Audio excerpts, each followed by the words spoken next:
Le président du SDF, l'honorable Joshua Oshi, reconnaît à demi-mot la victoire de Issa Chiroma Bakari à l'élection présidentielle et avoue qu'il a perdu cette élection présidentielle. Alors, chers amis, j'aimerais donc vous donner ce message de fin de campagne présidentielle signé par Joshua Oshi, le président du SDF. Dans ce message, il reconnaît à demi-mot, c'est-à-dire que sans toutefois le dire clairement, que c'est Issa Chiroma Bakari qui serait le vainqueur de cette élection présidentielle. J'aimerais vous rappeler, avant de vous donner lecture de cela, que plusieurs cadres du mouvement du Social Democratic Front, autant pour moi, ont dit publiquement que c'est le FSNC de Issa Chiroma Bakari qui a gagné dans leur territoire de compétences. Vous comprenez? Et donc, il y a donc notamment Alex Ngepi qui a fait une publication sur son réseau social Facebook pour nous informer qu'il reçoit des menaces parce qu'il est en train de dire que selon les résultats issus, n'est-ce pas, des bureaux de vote où le prêt SDF était présent, c'est Issa Chiroma Bakari qui serait vainqueur dans ces zones-là à plus de 80%. J'aimerais donc vous donner lecture de cette communication de message de fin de campagne présidentielle que l'honorable Joshua Oshi, le président du SDF, a rendu public.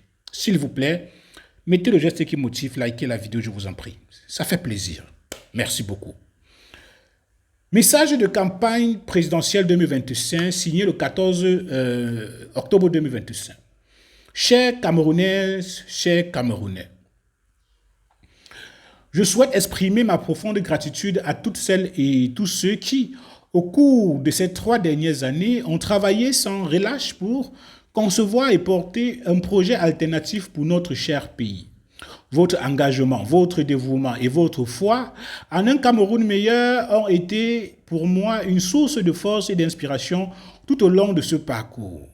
Sur la base des données issues de nos propres systèmes internes et collecte et de traitement des procès-verbaux, il ne subsiste, voici exactement là où vous devez comprendre, le plus important, c'est-à-dire quand il dit dire à demi-mot, sans toutefois le dire, parce que si, c'est même inédit que Joshua Oshi fasse ces publications, parce qu'en principe, c'est le NEC, c'est-à-dire que le Conseil national exécutif, c'est-à-dire, je ne sais pas comment il s'appelle, de leur parti qui est censé rendre public cela. Écoutez très attentivement ce paragraphe. Sur la base des données issues de nos propres systèmes internes de collecte et de traitement des procès-verbaux, il ne subsiste aucune ambiguïté quant aux tendances qui se sont dégagées lors de l'élection présidentielle du 12 octobre 2025. Même si le résultat ne me semble pas favorable, le peuple s'est exprimé et le verdict des urnes est clair. Nous en prenons acte dans le respect total de la volonté souveraine du peuple camerounais et de la République. Voilà donc ce que je vous dis qu'il a dit sans le dire, il a dit à demi-mot. Est-ce que vous comprenez? C'est-à-dire qu'il reconnaît que le peuple a voté pour le changement.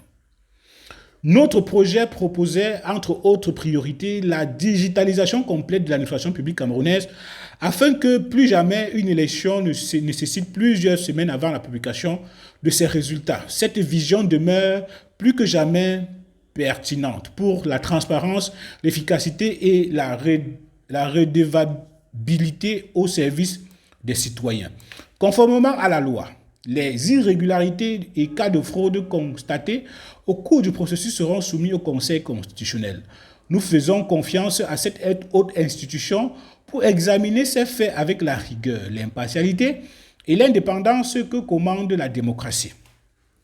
Toutefois, si un éventuel recours devrait aller à l'encontre de la volonté clairement exprimée du peuple camerounais, nous nous abstiendrons de le poursuivre car la stabilité de notre nation et la préservation de la paix doivent toujours primer. C'est très important, hein, vous comprenez ce qu'il dit ici là. Comme je vous le dis, il le dit sans le dire. Écoutez très attentivement. Il dit, toutefois, si un éventuel recours devait aller à l'encontre de la volonté clairement exprimée du peuple camerounais, nous nous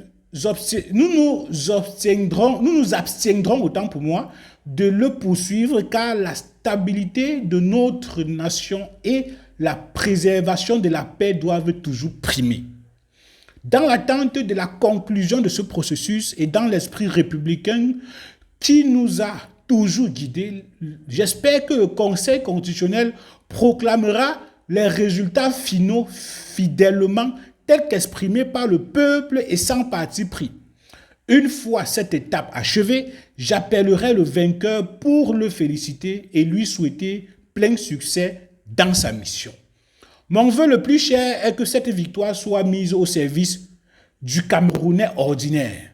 Ces femmes et ces hommes qui aspirent simplement à vivre dignement, à travailler, à s'épanouir et à croire à nouveau en leur pays.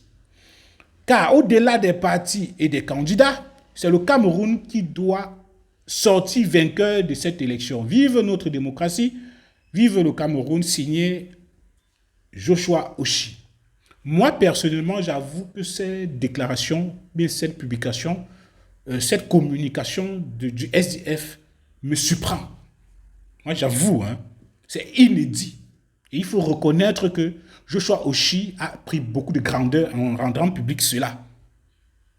Il est de mon devoir et même de mon obligation de vous dire la position et la posture de chaque candidat à cette élection. Voilà Joshua Oshi qui se range du côté du peuple. Et c'est inédit, frère.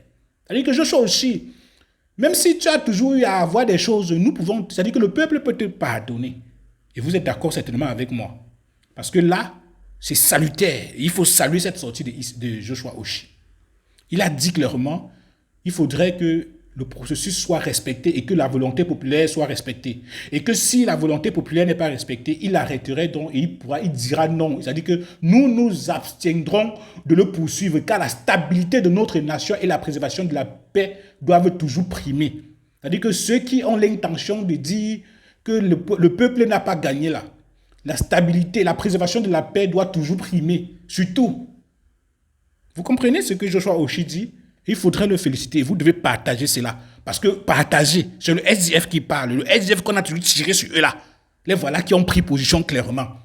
Ils ont fait ça hier. Mais je vous ai rendu public cela parce qu'il y a beaucoup d'informations. Il faut les traiter en priorité. Donc, félicitations au SDF et à l'honorable Joshua Oshi. Nous avons toujours tiré sur lui, mais si au final, il se rend du côté du peuple, je pense que le peuple saura juger qui s'est rangé de son côté. Vous comprenez? La souveraineté populaire est très importante. Lorsque tu as l'opinion publique de ton côté, rien ne peut t'arriver. Parce que là, si tu te ranges du côté du peuple, le peuple va se constituer comme ton protecteur et te protéger. Et c'est ce que nous demandons. Nous demandons juste que le choix des Camerounais soit respecté. C'est tout, hein? Que le choix des Camerounais soit respecté. Si c'est que c'est le candidat du RDPC qui a gagné, que ce soit respecté, que les candidats de l'opposition l'acceptent. Si c'est le candidat du parti de l'opposition, Issa Tiroma Bakari, qui dit que le peuple s'est exprimé en sa faveur, que également le parti au pouvoir l'accepte et prenne le téléphone pour le féliciter. C'est de bonne guerre. Et il faudrait que, si on veut construire un pays démocratique, eh bien, qu'on respecte également les principes d'un pays de droit. S'il vous plaît. Dites-moi ce que vous pensez en commentaire. Je vous en prie. À très bientôt.